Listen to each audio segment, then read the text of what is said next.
Chapitre 8: La gestion des stocks et aujourd'hui les ratios de suivi des stocks.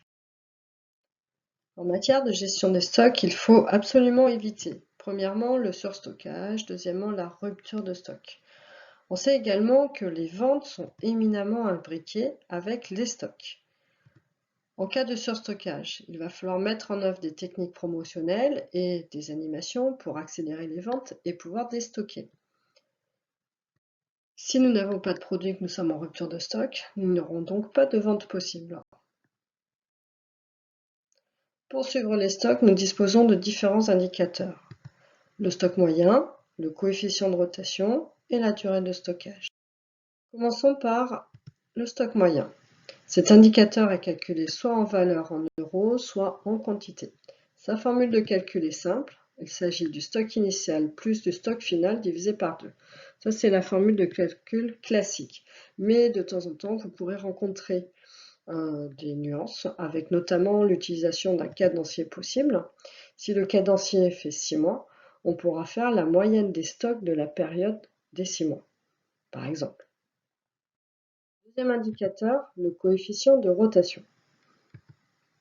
Quelle est sa signification? Tout d'abord, la rotation des stocks détermine le nombre de fois où le stock est complètement renouvelé pour réaliser un chiffre d'affaires durant la période étudiée.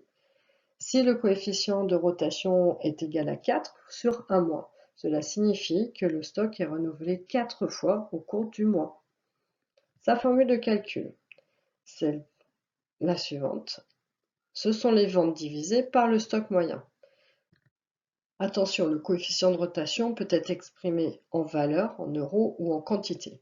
Si c'est en valeur, les ventes sont en euros, on va les diviser par un stock moyen en euros. Si le coefficient de rotation est exprimé en quantité, dans ces cas-là, ce sont les quantités vendues divisées par le stock moyen en quantité. Attention à ne pas les mélanger. Le troisième indicateur est la durée de stockage.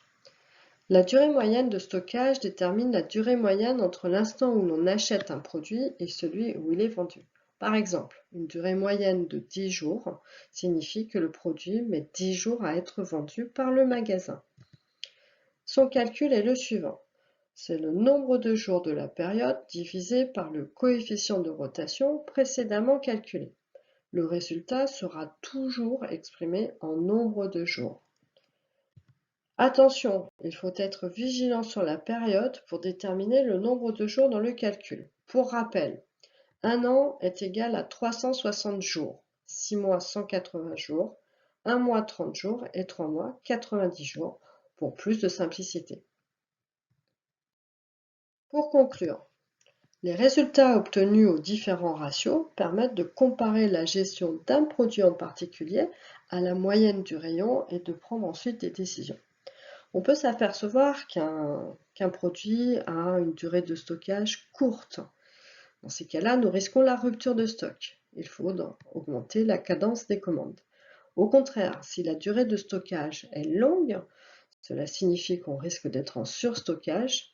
Il faudra se poser la question de déréférencer le produit qui a priori se vend mal.